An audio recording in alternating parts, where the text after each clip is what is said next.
believe what happened. Ang ganda ng topic ni Sir Bad, mabsat ito, no?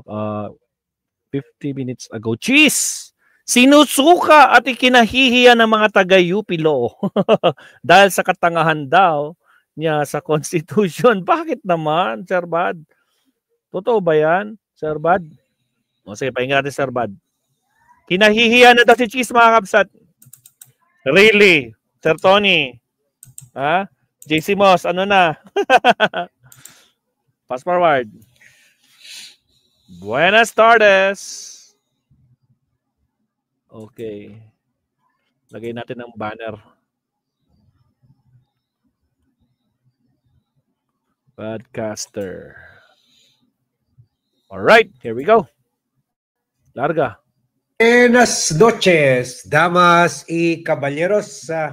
Before we call it a night, before we call it a night, before we end this Sunday, meron na tayong panghuling vlog at ito yung nakakatuwa nangyari sa University of the Philippines graduation, kung saan dinurog ng isang professor emeritus itong si Cheese Escudero na ngayon ay sinusuka na at ikinakahiya ng mga taga-University of the Philippines, na kung saan alam naman natin mga palaban yung mga estudyante dyan, at kahit paano mga patriotic ang mga yan, lover of country.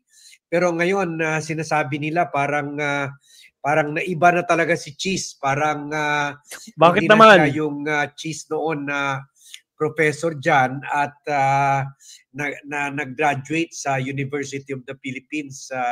Kumbaga binenta na talaga niya yung kaluluwa niya dito sa mga political groups kagaya ng grupo nila Sara Duterte.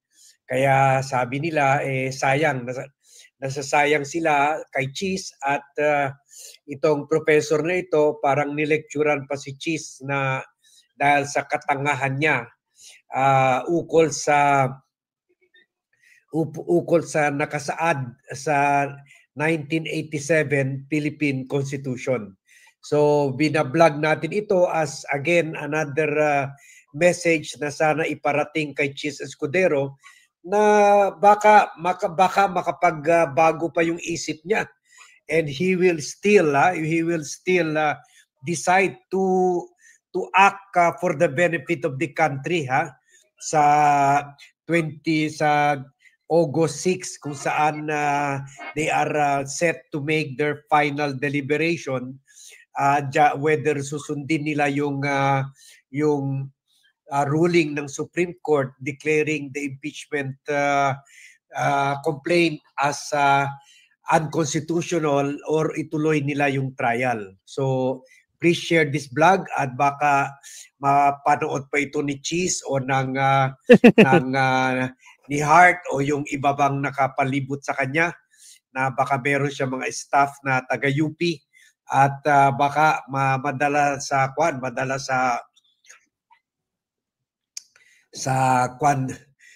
baka makonsensya pa yan si Cheese kung mapanood niya ito. Okay, ipa-play na natin ito. Short vlog na ito. Because we just want to add this to the issues of the day. Baka ma-influensyahan pa natin si Cheese at mga senator dahil dito.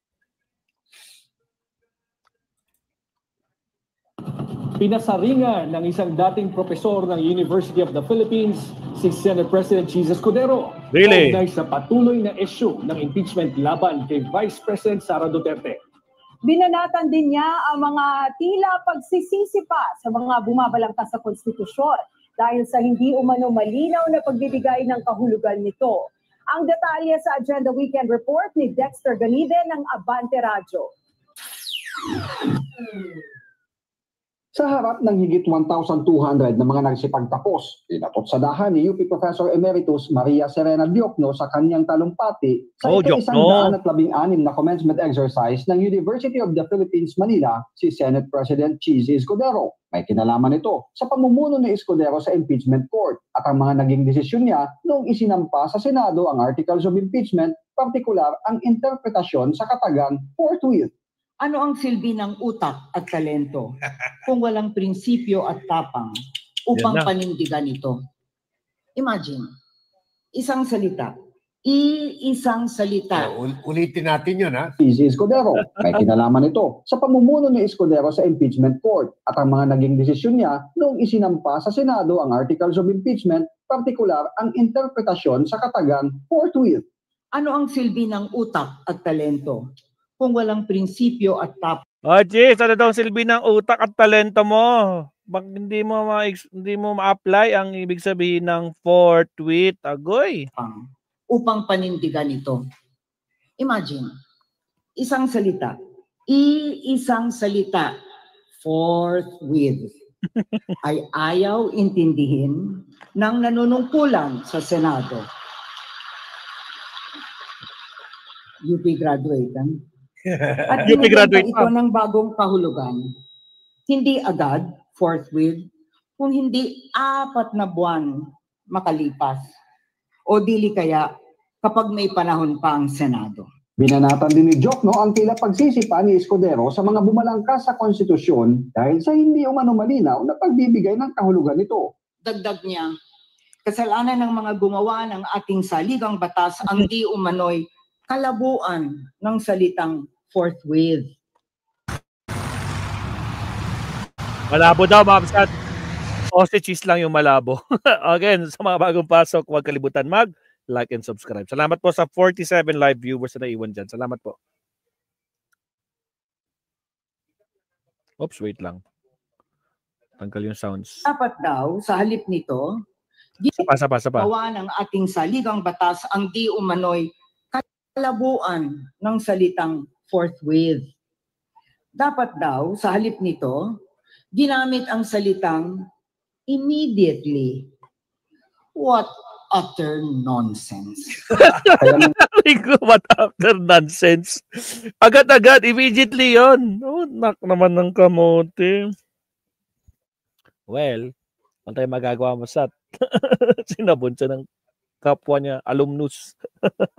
Saklap nito po. Tragas, dito graduate si Cheese, mga kapsat, ha?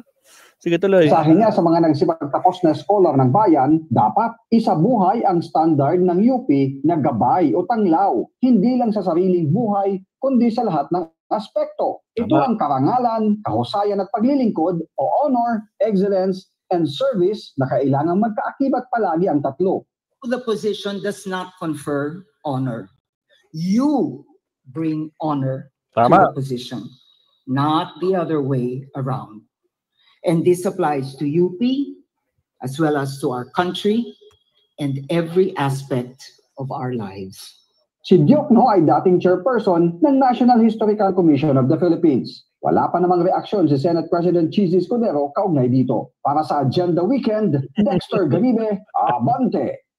What utter nonsense. Kasi ano lang ba, ha?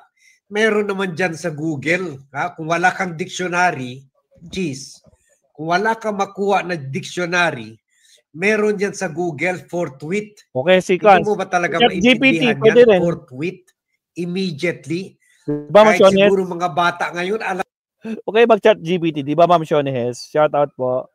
Masam Ewan, no? Miss Mabel, King Joe, may kalab shout out. Naho, nonsense talaga, it's Cheese.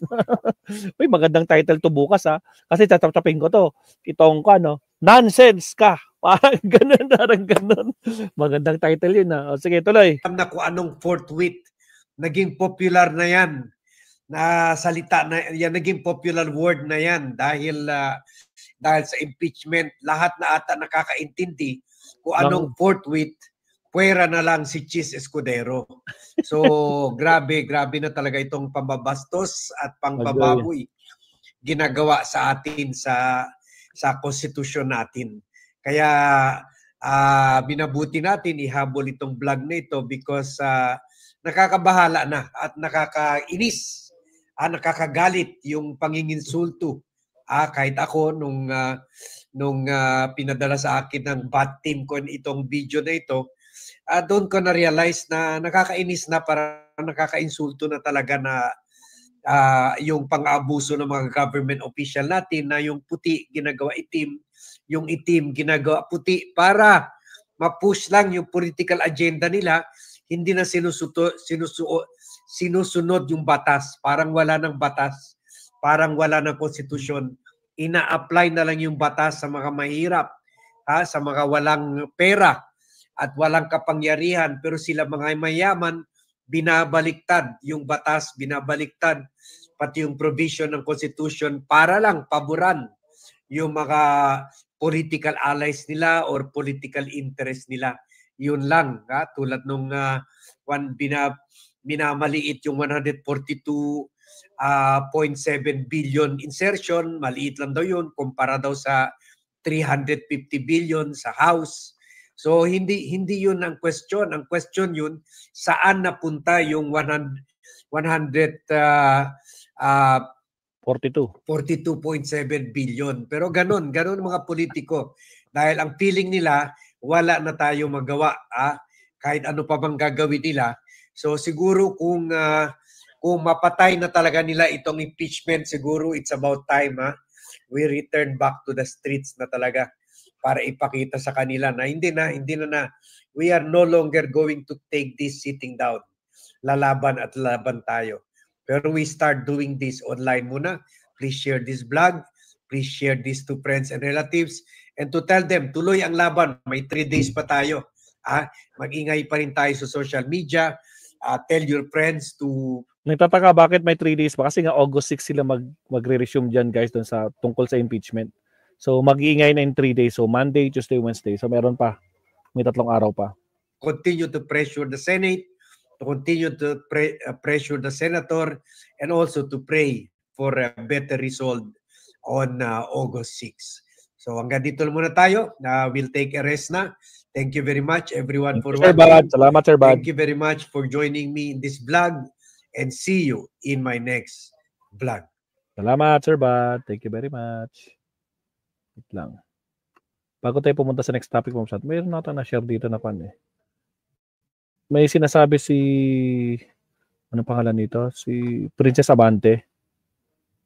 Wait, nandito ba? Nakita ko, supalpal na ito. Gawin kong thumbnail nga ito. Supalpal na naman ito sigurado. Mabubuti si Cheese dito. Check ko lang